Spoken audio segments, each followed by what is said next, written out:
Welcome to Miami Heat Beat Podcast. I'm your host, Giancarlo Navas. And with me today, for the third straight year, the ambassador of the Chicago Bulls podcast sphere, Jason Patt of Clutch Points and Cash Considerations, joins for the Battle of Mid Part 3, the trilogy. Jason, we have been joking since the year started, since last year. I believe we ended last episode with see you next year. And here we are, our annual tradition. It's destiny, clearly. And here we are again. This time I'm not going to come out and declare that the Bulls are going to win like I did last year, and I got embarrassed. 2 years.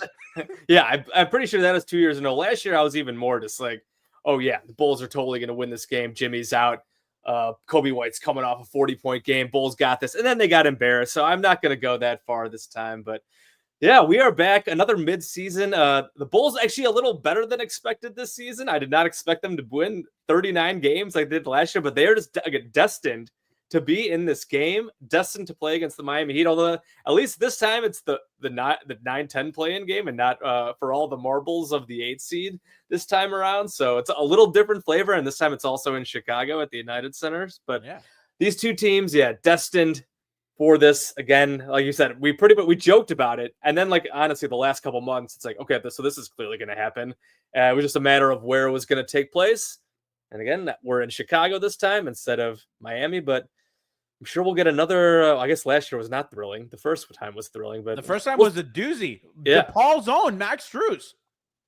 Yes, indeed. So I guess hopefully I have a lot of money riding on the Bulls making the playoffs because of a bet I made like 2 months ago. So I am very much hoping that they get through this. You fucking need this. Yeah, because for half the season, I'm like, the Bulls need to tank this season. I'm done with them, or I'm not done with them. I don't care about this season. I want them to tank. And then all of a sudden, like 3/4 of the way through the year, they started playing great. And I'm like, you know what? I'm going to put some money down for them to make the playoffs. And here we are. Insane behavior by you. Insane behavior for what was a 10 seed at the time. Yeah. Got them at plus 3,000. Let's go. You're holding on. Chat's saying what Fake said, resubscribe with Prime. They said Jimmy's out again, so we should win it. So if that's the logic. Listen, Jason and I are in a group chat with other NBA writers, and in the middle of them talking about important games like the Warriors and the Celtics and the Thunder, Jason and I are like one step closer to Bulls Heat, baby. Yeah, so I'll always point out the Heat have blown another game. Looks like here we go. And then, no one cares about the Heat and the Bulls in that chat except for us. Literally, I only see them mention our teams when we do something catastrophically stupid. Yep, that's exactly right. Because there's really no reason to care about the Bulls. Why would we? But why would we? There are some reasons, and we will talk about them. We can get into it now. And chat saying this is the most NBA TV coded game they've ever seen. They're so correct. Jason, let's start with the matchups. And I think, Josh Giddey has been the subject of a lot of jokes on Twitter, but he's also been probably the engine for Chicago's success the last 20 games or so. They've been legit pretty good. Their offense has kind of, become, they have about a 116, almost 117 offensive ratings post All-Star break. Respectable. They have I believe it's the 10th best net rating since the All-Star break, which is pretty surprising, right behind the Detroit Pistons and right above the Milwaukee Bucks and the Miami Heat at 12th there. And I think Josh Giddey's been a huge part of that. I think he's kind of really kind of come into that role that I think the organization kind of thought he would fill for them when they made the trade for him. Could you kind of give our audience a little bit of insight? Because I don't think they realize, has he been their best player in this stretch? It's either him or Kobe White, because Kobe White's been averaging almost 30 a game on really good efficiency over the same stretch. It's basically just been the two of them since the Bulls traded Zach LaVine for Kevin Huerter, Zach Collins, Trey Jones. That's kind of just opened up the offense for Giddy and Kobe to take over, because the first 60 games, Giddy was awful. I hated the trade when it happened, straight up for Alex Caruso. A lot of people hated it, and he was terrible to start the that season. Still may not be a great trade, but yeah. He's at least showing a lot more. He's giving you something. Yeah, so he was awful. Like Kobe, after like last year, he had a really nice season. He second and most improved player. He had 40 some points against the Hawks in the playing game, and I'm pretty sure he stunk against the Heat. But Kobe had a kind of sluggish start to the year too. But once Zach got out of there, okay, Kobe is blown up. Giddy is blown up. I mean, Giddy is almost averaging a triple double. I was just looking at his stats against the Heat.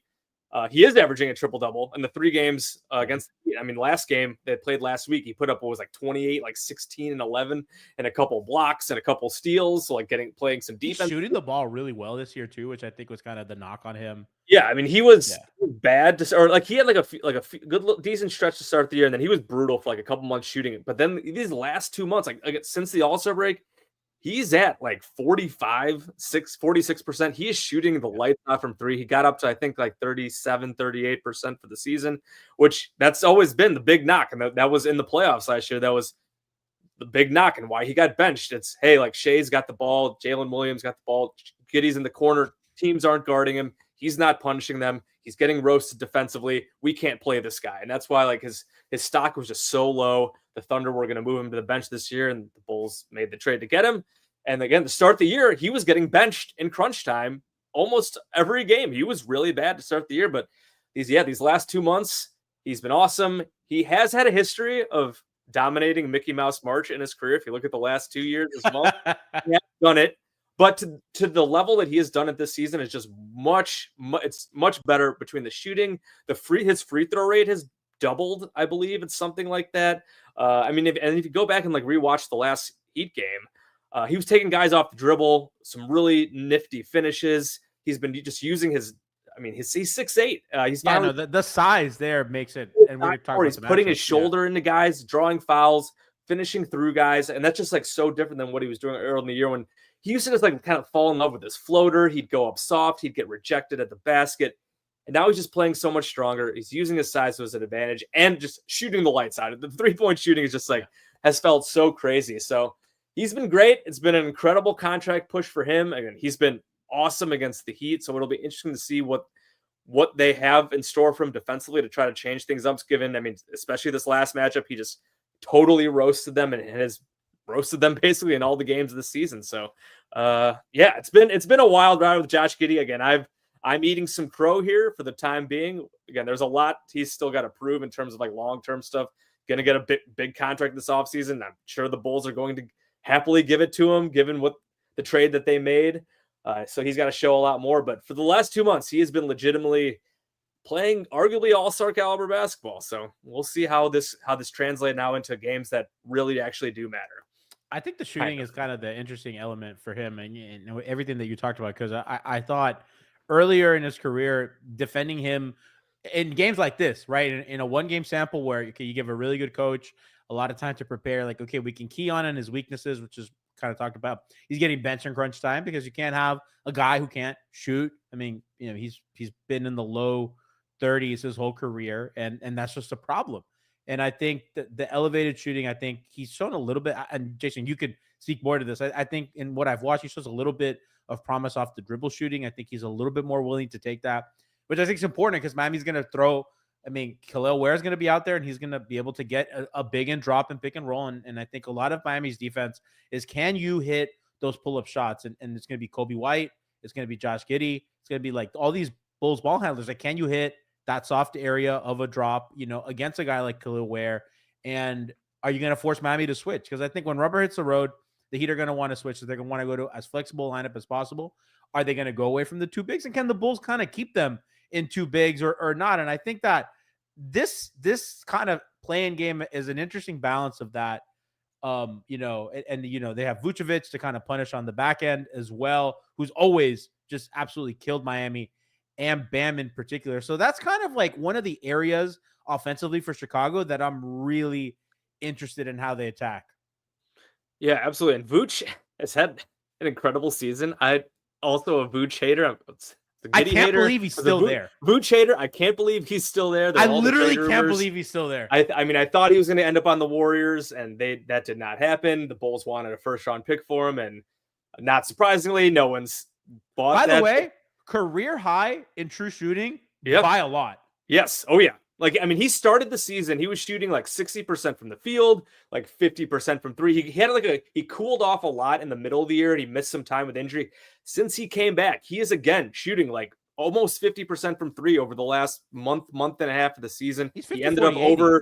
He ended up over 40% from three in the year. Like you said, his true shooting, I don't have it exactly, but it's 60. It's almost 61.3. Yeah, and like his really, overall really field goal percentage, career high is basically across the board with his efficiency. And he had dipped so much. He was so bad last year. He had dipped so much, and I just kind of expected that to continue. He's 34, 35. Like I know they're playing in a system that kind of is, you could say, juices stats a bit, but I did not expect him. Like he shot 29, I think, percent from three last year. To come out and then shoot 40, 41% from three over the course of the season has been ridiculous. So like, and the mid range too. He has one of the highest percentiles at his position for the mid range is shooting almost 55%.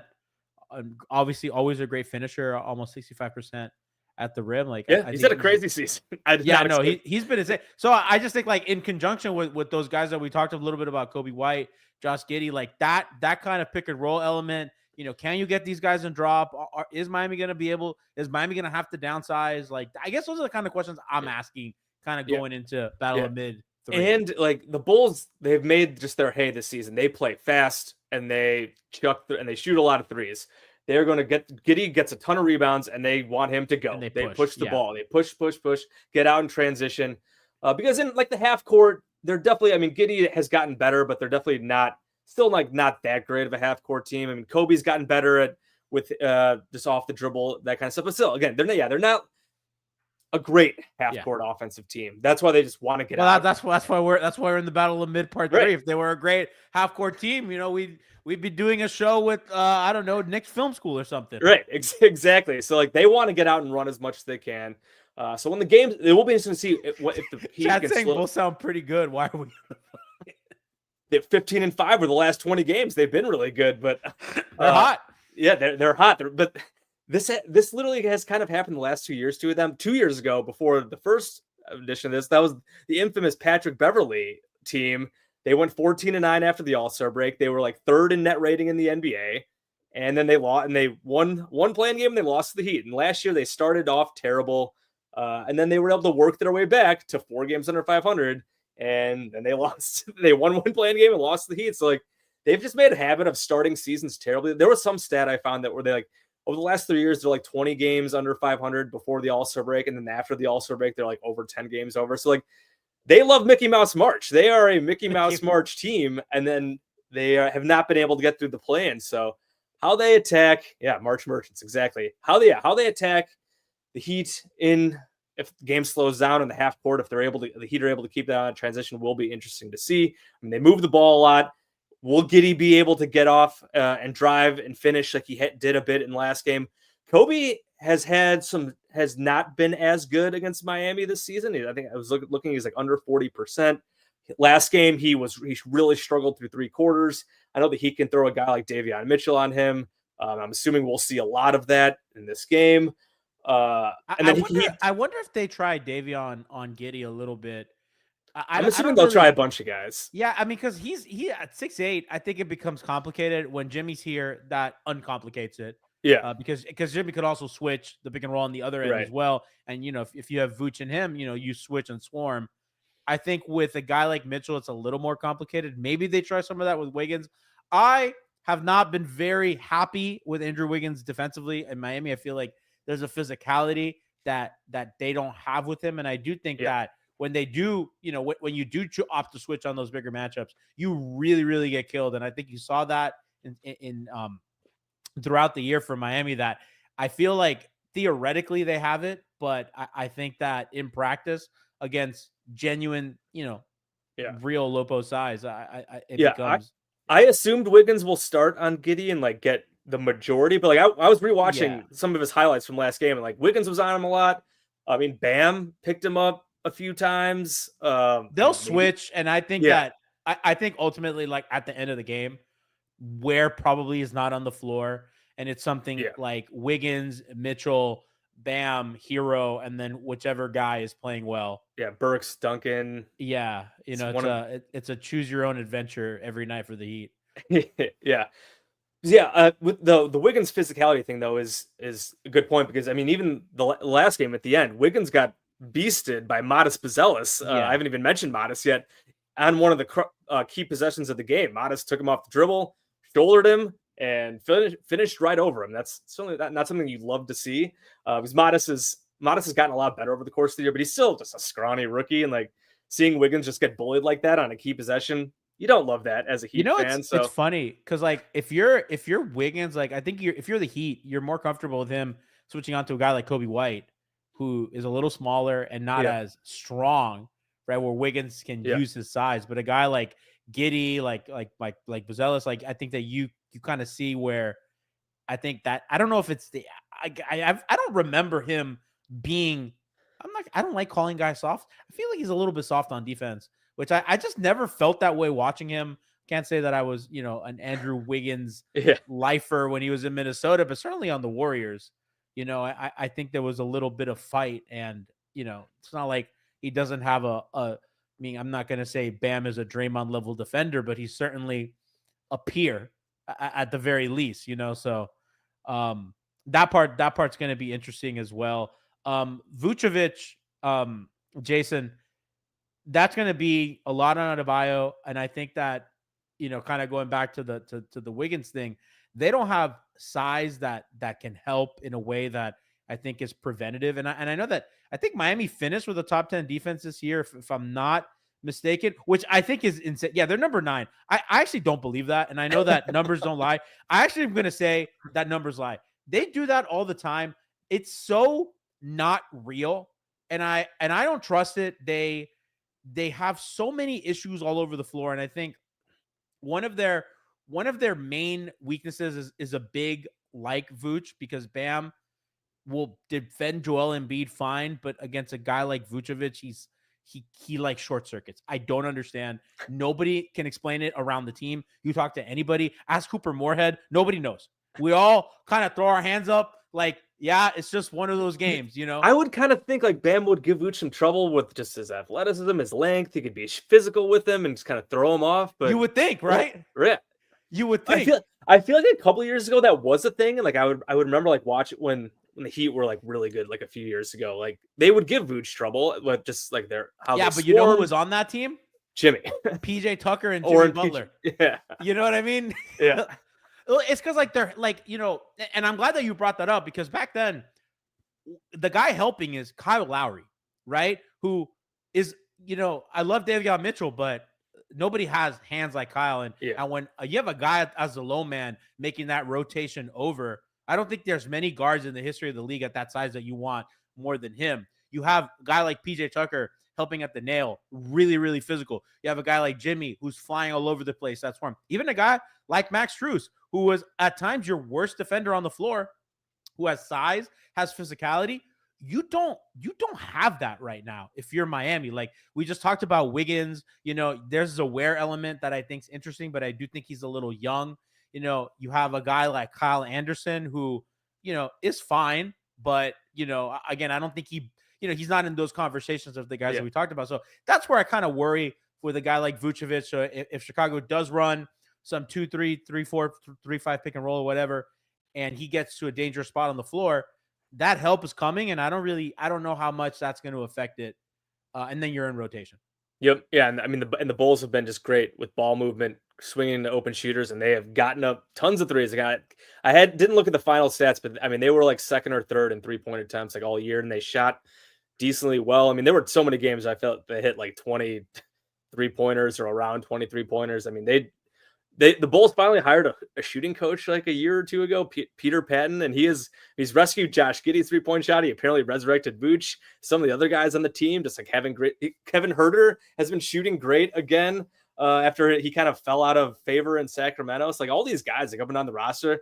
The only like Bulls guy who's had a terrible season was Patrick Williams, which is unfortunate, but he's had a few good games recently too. But yeah, they're gonna run. They're gonna shoot threes, and they've been pretty good. They haven't been like elite offensively.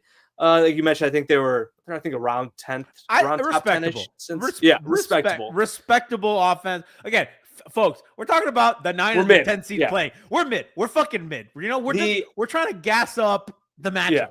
Yeah, for the Bulls defensively, like looking at that end, they actually have been a little better than I thought. They still finished like 20 something, I think, overall, but they did tick up a bit after the break. Just again, they've been playing better in general. Some of that has been their 3-point shooting defense, which is a lot of variance, a lot of luck. I know you people like you look Yeah. at that. They were, I think they finished second in 3-point defense this year behind the Thunder. Is it And because they limit attempts, or is it no, they give up a ton. They give up, I think, almost 40 a game, 43 because a game. Miami I'm is? pretty sure.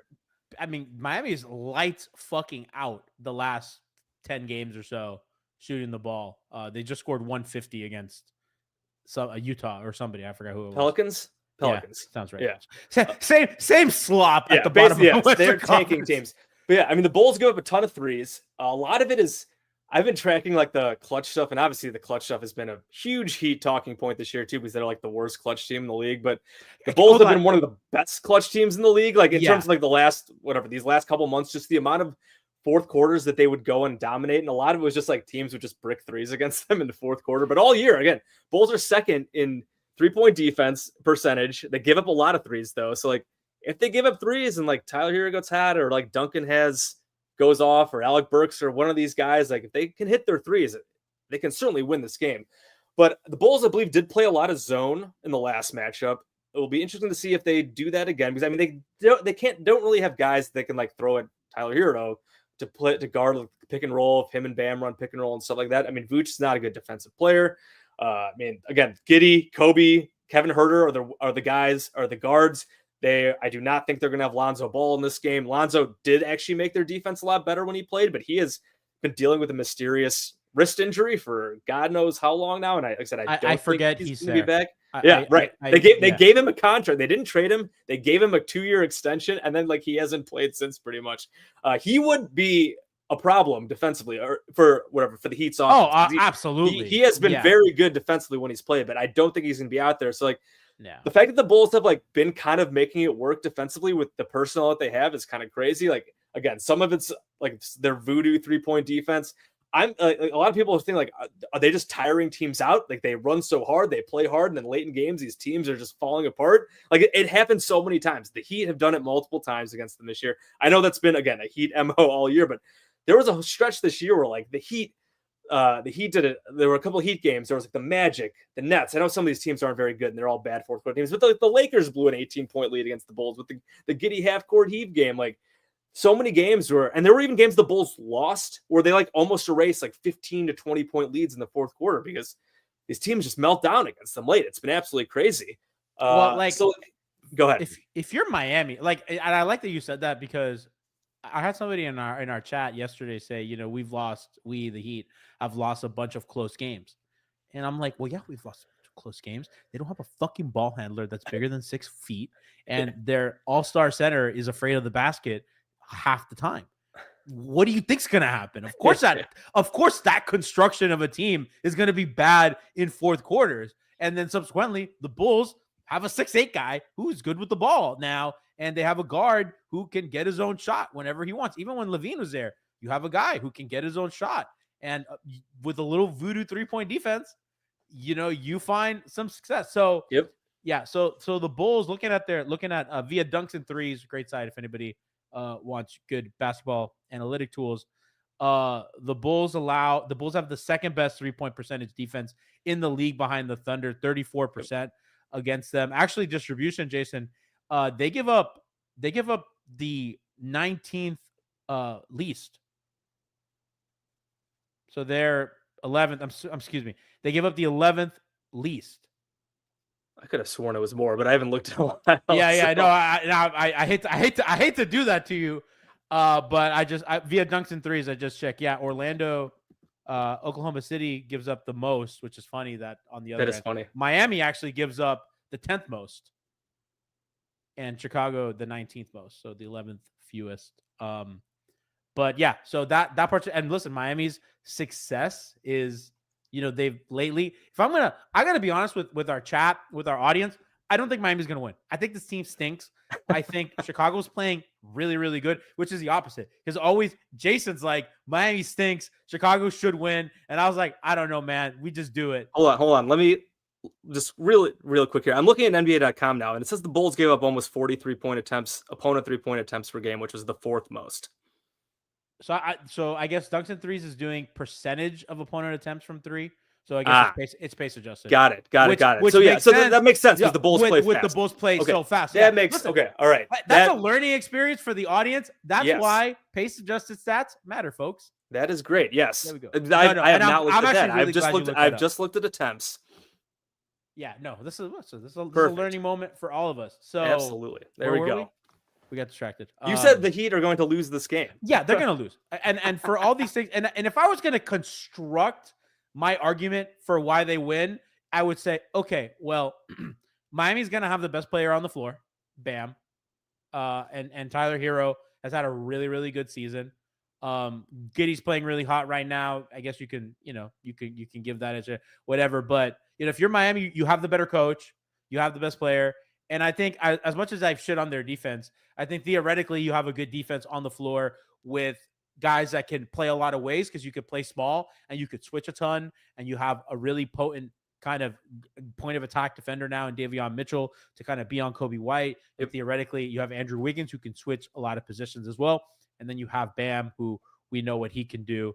And on offense, you have a really hot three-point shooting team that lately has been really, really shooting the ball. And I think that kind of makes for like a styles make fights kind of night, because Miami plays really, really slow. Eric Spoelstra teams very famously like to walk the ball up. Whether LeBron's here or Goran Dragic or Jimmy Butler or whatever, slow teams walk the ball up and they play really slow and they try to grind half-court possessions, even if they're not very good at it. And Chicago's going to run around and they're going to push the pace, as we said, up with their kind of big ball handling guys like Giddy, rebound and push.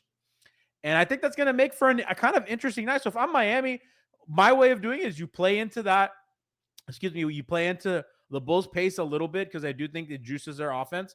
And you try to launch from three. You fling it. You have guys like Robinson, where I still don't know how Chicago really defends those handoffs with Robinson and Bam. I think Duncan has shown that he can make that pocket pass if the second guy steps up, or if that big stays in drop, that's an easy pull up. He's been really good in the pick and roll. Kind of get that. Same goes for Tyler Hero on similar plays. So if I'm Miami and I'm constructing the argument, I'm like, okay, our three-point shooting has been really, really good.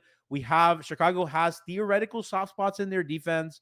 They're not very big, like Vuce is big, but Patrick Williams is, I guess, 6'8", but that's like your second tallest guy. Miami has two guys that, two centers playing in the front court at times. That's kind of my argument, Jason. And I don't know, I don't feel good about it, but that's how I would construct the scenario in which they win. I think depth, a bit of a push, maybe a little bit goes to Miami. I think that they just have more veterans, and we've seen them do it. But I can't really think of much else that I really kind of give to Miami. And again, Eric Spoelstra, who, by the way, has not been best this year, but he's still Eric Spoelstra at the end of the day. Yeah. Bulls, like, depth-wise, they not having Trey Jones. Trey Jones was actually awesome since after coming over the trade, but he's out too. So like Trey Jones and Lonzo being out, tough. And I mean, Io's been out for a while too. The Bulls have so many guards. I've literally just listed like 3 more point guards. All these guys are out, and they still have a 3-guard lineup that they're starting because they have a million guards. And then off the bench. What do you think, by the way, are going to be their starters going into Wednesday? The starters, it's been Giddy, Kobe, Herter, Modest, Vooch is what they've been going with, and I assume that's going to be the case. It will be interesting to see how much Modest plays. Like in this do or die scenario, is Billy going to like let him make mistakes, or is he going to like yank him? But like they don't really have a great, because he's like the only other guy at size that they could play next to Vooch to kind of. I mean, it's gonna be you'd be Patt or like Jalen Smith or Zach if they want to go double big. They have Zach Collins, who's played pretty well for them after he was kind of an afterthought too. It's funny, all these guys that got in the Zach trade have been like way better than I thought they'd be. Herter, Trey Jones, Zach Collins. What's that like? All have been much better, which is kind of hilarious. But so they have like a few guys they could go to. And so, yeah, the Modest thing will be interesting just as a rookie. Like I said, I'm assuming he will start, but how much will he play? He's been playing a lot, and he's been playing a lot better. He had a game this year where he shot 10 of 10 against the Heat. He had 24 points and didn't miss a shot in that one game earlier this year. So like he's had some success against Miami. So if he plays well, I mean, he'll play a lot. But if he doesn't, I'm curious just like how quick the hook will be there. Ultimately, yeah, like the Bulls have been playing better. The Bulls have been better in these close games. The Bulls have two guys who are playing really well. So like it signs point to them and being on their home court, although they've been better on the road this year, kind of strangely. Yeah, Miami The too. Bulls winning this game. But again, last year, Steins pointed to the Bulls winning the game. I know it was in Miami, but like with no Jimmy and like they were down and the Bulls were coming off like a big win with Kobe like playing well, and they had DeMar and they had most of their team. Zach was out, but like I was so overconfident about that game. So I'm not going to be quite as overconfident in this one, but I mean, just look at it and just the Heat vibes have just been obviously just weird this season with the Jimmy stuff and just like all the close losses. Like I've just been like following like Spo's like quotes after like all these just, oh, here's another double digit like blown lead in the fourth quarter, and Spo's just doing his rah-rah thing after every game. And it's like, oh, God, rah-rah. He looks disheveled, Jason. Cool. Maybe not. I mean, rah-rah is the wrong thing. Just like the quotes are like, he's just like he's trying. Dude, he sounds like fucking like, Mike Tomlin out there. Yeah, he's trying his hardest to be like, oh, everything's going to be all right. We're going to fight through this. And like, it's just like, it's been beating a dead horse all year. So it just like feels like this third time's a charm. It feels like the Bulls should win this game. Would I be surprised if the Bulls come out and lay a total egg and lose? Absolutely not. I mean, come on. We are talking battle of mid. We're talking about two mid teams. These teams in the East playing the Bulls, the Heat, the Magic, the Hawks. They're all under 500. They're all mid, or the Magic might have finished 500. I don't know, but they're all mid teams. They're all very equal in quality. So like, if the Heat come out and Tyler Hero goes for 35 and Duncan Robinson hits 5 threes and the Heat hit 15 to 23s, they could absolutely win this game. And you said they've been shooting better and their defense is pretty solid. I mean, the Heat really should be like 5 or 6 games better. I mean, just the amount of blown games they've had this year is absolutely crazy. That 10-game losing streak was not. It just tanked their season. They're not that bad. Right. Yeah. So like they're obviously mid, but like they should not have finished with it. They should have been like a 500 team. They're like a classic 500 team. Yeah, they should be in the 7-8 game. It honestly should be Bulls. It should be Bulls Hawks again, and then it should be Heat Magic in the 7-8 game. But obviously they 14 and 28 in clutch time or whatever it is they are like, and that's just hurt them. And obviously some of that is personnel, as you said, like without having Jimmy there and you're relying on undersized Tyler Hero. I know Tyler has really struggled in the clutch this year, and Bam, not a guy you can give the ball to and like be like, go get us buckets, Bam, and clutch time. It depends. Sometimes, yeah. Sometimes, okay. Sometimes. If Turner and Indiana's on the other side, Miles Turner, then yes. If it's somebody, right. Yeah, I don't know if the lore they hate each other. Fair. I don't think I realized they genuinely hate each other, and he, I believe it was a Team USA fight. And Bam does not let go of grudges. Same with any game against the Spurs for getting cut by Pop. He just goes at it. All right. Well, those are the only times. There you go. And then I guess Wiggins too. I feel like Wiggins could be a swing factor. Like, what are we going to get? Just like a total dud, Andrew Wiggins? Obviously, he missed a lot of time with an injury recently. Dude, he's had like 3 games where I feel like, oh, that's good. Like he could help.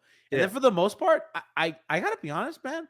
I see an expensive role player is what I see. And that's what happened with the Warriors. Like he had the great run when he was an all-star, right? The title year. Yeah. And just, I think he had some personal stuff going on the last couple of years, but he's just been a guy. And like, that's why I was like crazy when like people are like, oh, like the Warriors, I don't think they should give up Andrew Wiggins for Jimmy Butler. Like, absolutely. That's nuts. And you've seen obviously how much better the Warriors have been with Jimmy and how the Heat have just kind of still just scuffled along. He's a decent player. Like he has his flashes, but he's just like not a consistent difference maker at this point. So like, I think he really depends on just like getting guys in the post.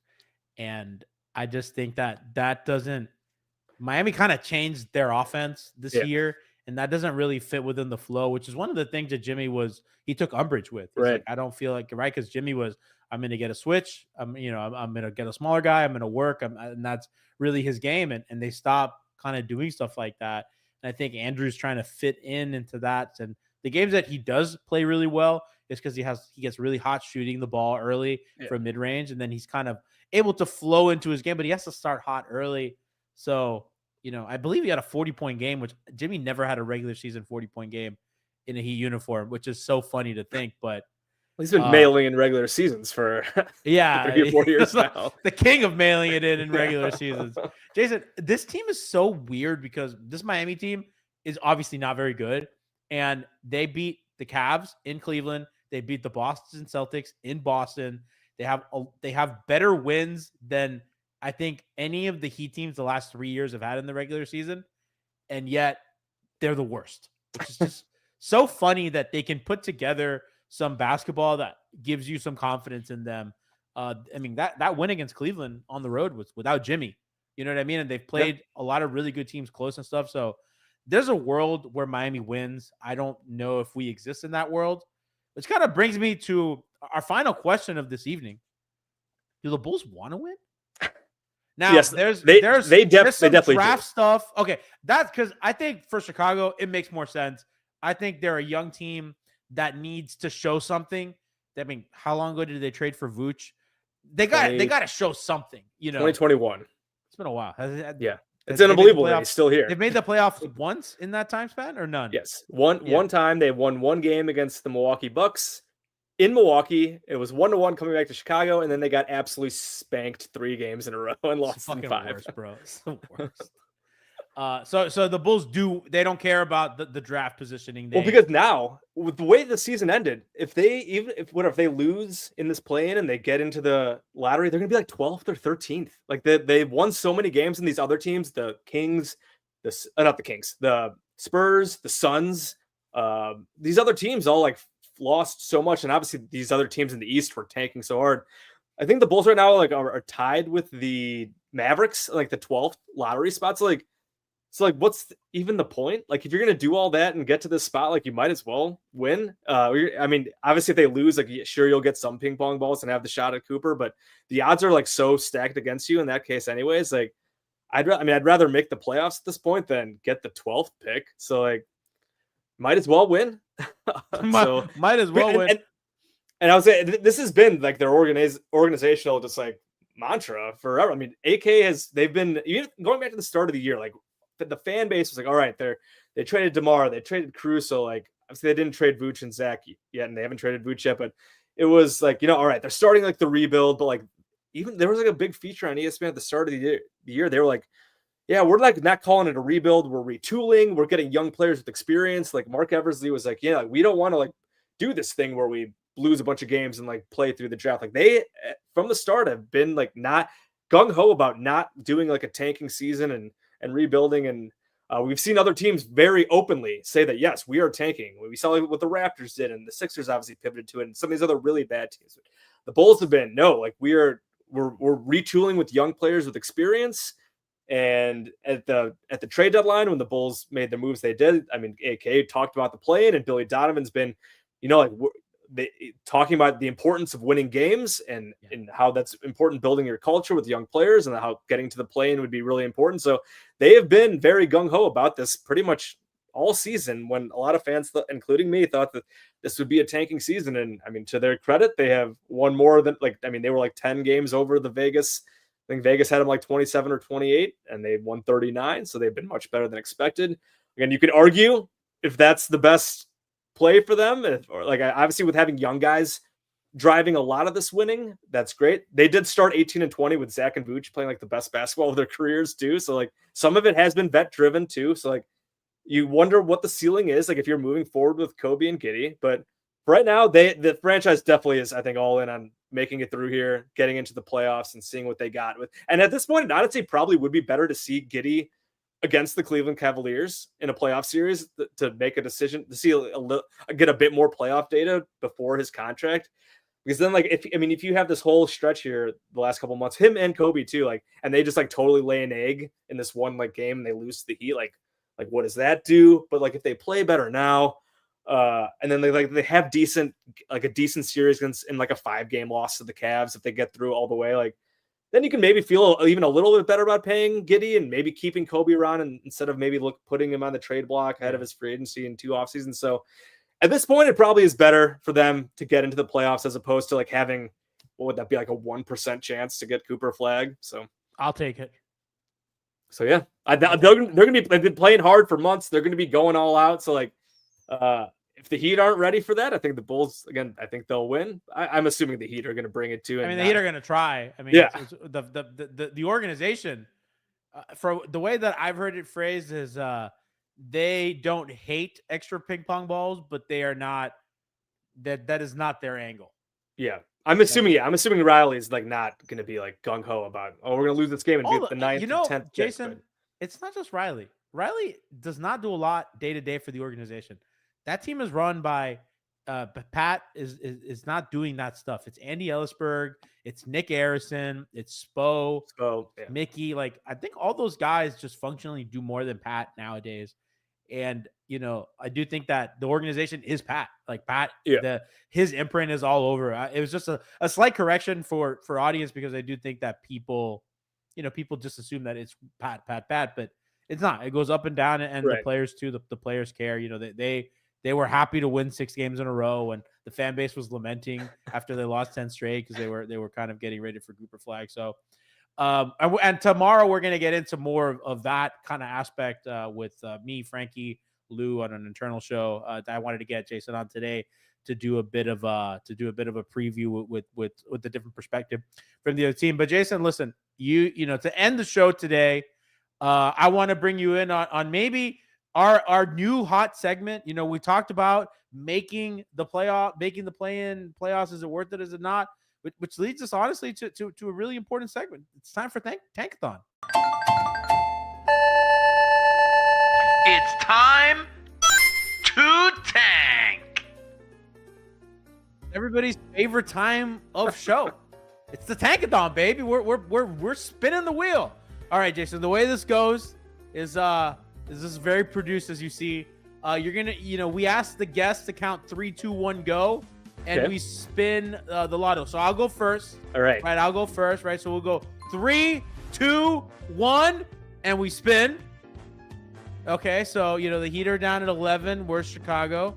13. 13. There you go. 13. There you go. Okay, so you get the game. Exciting, right? Riveting stuff for Twitch and YouTube and Pod. Give us a quick countdown. All right. 3, 2, 1, go. All right. Okay, still 11th.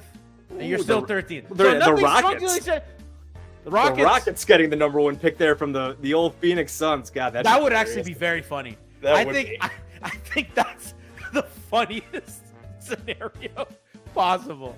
Oh, and the Sixers get to move up too. That'd be quite the a fun scenario. Of course, and the Bulls again. There you go. Bulls 13th. Bulls 13th. Make the playoffs, man. Make the playoffs. Make the big playoffs. Dallas doesn't even get a win. Poor Dallas. Oh, sad. Yeah, poor. You know who needs them. Jason, real quick as we get out of here, predictions. I think we both feel this is a Bulls win. Yeah, as I kind of have mentioned, like the Bulls have been playing better. Their vibes are good. They feel like they should win this game. Again, I am not going to come out and be as overconfident as I was last year and even 2 years ago too. I'm not going to do it. I've been burned already. But they should. I think they should win this game. They've been the better team for a while now. So I do think the Bulls will win. But again, I won't be surprised if they don't. I do have to ask you one thing, though. We're not going to see Terry Rozier out on the court, are we? I hope not. I swear to God. The only time I want to see Terry Rozier is in front of a jury. That's the only time I want to see Terry Rozier. He has been out of the rotation, right? For the most part. Yeah, dude. You know what's funny, Jason? I'm glad you asked that. He has been out of the rotation. He got to play the last day of the season, played a bunch of minutes, scored 2 points. What's the focal point of the offense? I'm assuming he has mailed it at this point. Like he is just totally done with the Heat after. I mean, he got so many chances. Though. I know you have always complained about him, and he stinks, and he is bad. The issue is not that he stinks, is that he actively doesn't do anything positive on the basketball court. Because even if a guy's not hitting shots, you could say, okay, well, he's pushing pace. He's getting guys into their offense. He's, standing in the right spots. He's screening. He's active. Like there's a lot of things. If you're not hitting shots, and you can do to help your team. He doesn't do any of that. He just dribbles the ball off his foot. He turns the ball over. He makes dumbass passes. He takes the worst pull-up imaginable. It should just be a catch and shoot guy. He shouldn't do all this off the dribble nonsense. He doesn't do it. He'll sometimes run pick and roll, and he'll get the second guy to come over from his rolling big. And it's like, I'm not going to throw this up. I'm going to take a left-handed floater. And it's like, what the fuck are you thinking? I swear to God, I'm not just being a hater because I'm a hater. But it's, listen, I don't know more than a professional athlete. I don't know more than a coach, but I have eyes, right? I understand how an NBA defense is supposed to react. And I know how an NBA offensive player is supposed to adjust to these things, and he doesn't do it. The interesting question is, does Jaime Jaquez play? He had a 40-point game, 41-point game to close the year. He's been out of the rotation. Right. I think he may get a light leash. They might throw him out there. If he has it, let him in, and if he doesn't, yank him. That's the only kind of moderately interesting rotational piece I see. And then whoever the fifth starter is going to be, it'll be the usual Bam, Tyler, Khalil Ware, Andrew Wiggins, and then one of Davion Mitchell, Duncan Robinson, Alec Burke. They've been injured, so it's kind of been a hodgepodge of who that fifth starter is going to be. I'd probably like it if it's Davion Mitchell. And if they want to win the game, Davion, go out and play 30, 35, 38 minutes. They're going to need you. Chicago has a lot of these guards to throw out there. So that's where I'm at. And for all those reasons, I just think they're going to lose. I think they'll lose. I think they'll lose a close one. I think they're going to fight. I think it's going to be a competitive. All three of these games they've been down to the wire. They've been close. So there's really, and again, they're mid. They are very close. They're just so like mid. They're obviously very different, but they're both mid, and there's no really reason to expect a blowout. But the Bulls have just been so much better in these close games. The Heat have been bad, and I in a close game, I would expect the Bulls to pull it out because they've been executing really well in these games. But in close games, sometimes weird stuff happens. So like you never know, man. Again, maybe Tyler just goes off, or Kobe White and Giddy bricked all the shots that they've been making down the stretch. So you never know. But yeah, I would guess the Bulls win. Or maybe we get the Terry Rozier game. He's been out of the rotation, and Spo looks for a spark, and we get a 20-point Terry Rozier game off the bench. No, thank you. I don't want. Or maybe to raise this trade value, but I don't know. I don't. Just leave me be in peace. Jason, where can people find you? You do great work at Clutch Points and at Cash Considerations, and where can people follow your work? Yep, Cash Considerations, Chicago Bulls podcast on Blue Wire with my guy Ricky O'Donnell. And then Clutch Points, as you mentioned. I don't do much writing there at this point. I mostly just upper management. And then you can follow me on social media. You're a paper pusher. Yeah, exactly. I don't really tweet that much anymore. I'm at Bulls_J. I do most of my stuff on Blue Sky now. I'm also Bulls J there. I don't even tweet that much there anymore. I usually just scroll now. I've tried to limit my social media tweeting, That's posting at this point. I just kind of read more, but that's where you could find me. I'll definitely be tweeting and posting about this game and all this kind of stuff with the playing tournament, the postseason coming up. So, are you in Chicago? Yeah. What's that? Are you in Chicago? I'm in the suburbs of Chicago. What's the best Italian beef in the city? Oh God. I love Portillo's. I've always loved Portillo's. Come on, that's a shit. Get out of here. No, never mind. We're done here. See you next year. Was it Al's Beef is good? Was it Mr. Beef? Whatever the one that I know Portillo. Come on, man. I love Portillo's. It's like saying Giordano's is the best pizza. I grew up on Portillo's. I don't have like a good hidden gem for you. I'm super lame like that. Portillo's is the big Chicago brand. That's what I grew up on. That's my go-to. You heard it here, people. See you next year, Jason. See you next. Yeah, we might as well. The Bulls aren't going to take next year either. We'll be right back here in the play-in tournament. I'll see Jason next year, and I'll see you guys tomorrow for our second pod of this huge battle of mid.